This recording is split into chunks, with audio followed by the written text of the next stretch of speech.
So guys, today's video exercise of the day, we're going to look at an exercise for serratus anterior, which is a muscle that's called the sawtooth muscle. It sits in between the ribs. It attaches through into the scapula at the back.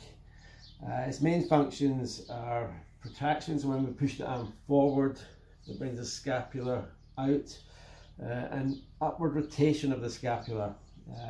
It works with another muscle which we call pectoralis minor, which is a little muscle that runs down here.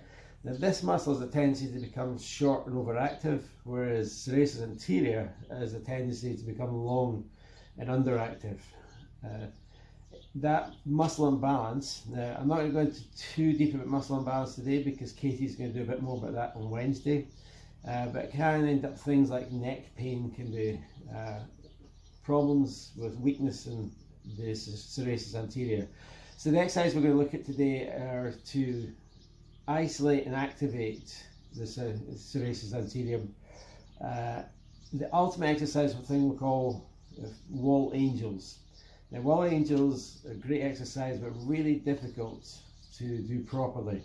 So we're going to start with on the floor and look at a progression towards that. Now when we get to the final exercise of wall angels, I'm quite tight in that area, so I would find it quite difficult as well. So the progressions are great for me, and it's finding each stage progression where you are that we're going to work through. So we start on the floor. Just lie on your back, feet are up. I'm going to start by taking my thumbs, so make a fist with your thumbs sticking up. Now lie on the floor, rest your head on the floor, and I'm going to engage through the core. So I'm going to draw it in, engage through the core to try and keep the lower back pressed into the floor here. So rest down, the thumbs are just going to touch onto the top of your thighs. Keep your elbows locked, draw the arms up and over. You just want to be able to touch the floor all the time, keeping the arms extended and not raising up through the thoracic region of the spine. So from there, bring it up, draw it over till you touch the floor, and then all the way back. Now if you don't get any deviations and you find that reasonably easy, the next progression would be we take the thumbs away.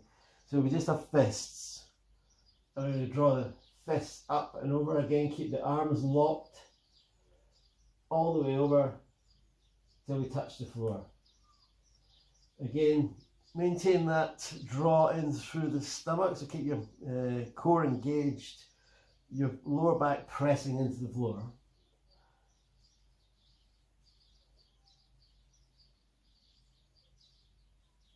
If you find at any stage during that movement you have a tendency to arch up, then that movement, you probably want to go back to the one with your thumbs engaged. So finding your level is important here. Next one would be, if you're finding that reasonably easy, keep your hands flat. I'm going to draw up all the way back and all the way back in again. I'll move forward because I'm hitting the desk there. So if you've managed all three of those progressions, the next one would be to lay the elbows and arms down. So lying flat, arms down by the side. We're going to draw the arms up and then draw them back down. So we're looking to keep the elbow and the back of the hand touching the ground throughout the whole of the movement. Again, making sure the core's engaged, the back's pressed into the floor. So we're going to draw back and draw up.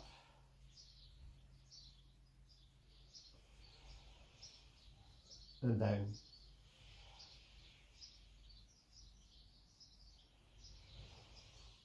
So with each stage of progression, you would probably want to do 10 movements, have a little rest, repeat and do about 3 times. So then progression from there would be to move to standing. Find a little bit of wall, see if I can get this up here.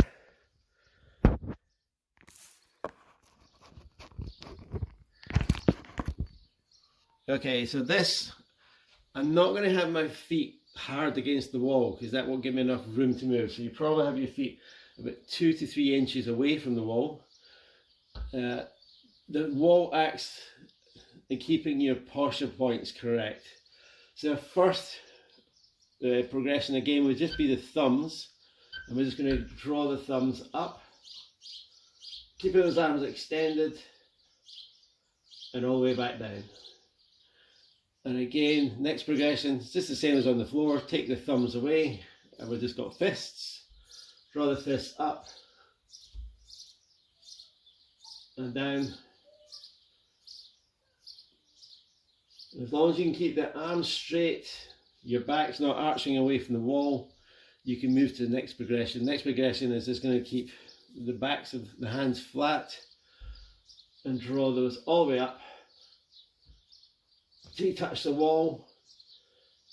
Now with me, I can tell that I'm starting to move there, so this would be the stage I would work at. I wouldn't really necessarily move to the next stage. I would work away from this for about a week or so, just to open up the movement throughout the back.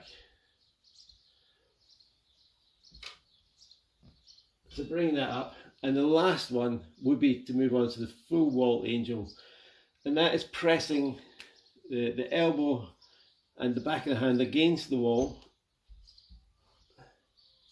and then drawing up and down all the time, keeping the elbow and the back of the hand pressed against the wall. That in itself is an extremely difficult exercise. As you can see, I'm actually a bit tight for that, so I need to work on that exercise myself. So that's your exercise today. 8 progressions of wall angels, starting from floor angels and moving all the way up to wall angels, progressing throughout. And the main muscle, what we're focused on, is serratus anterior, which sits in amongst the ribs, sawtooth muscle. We use a little bit during breathing, but mainly when we're doing these movements.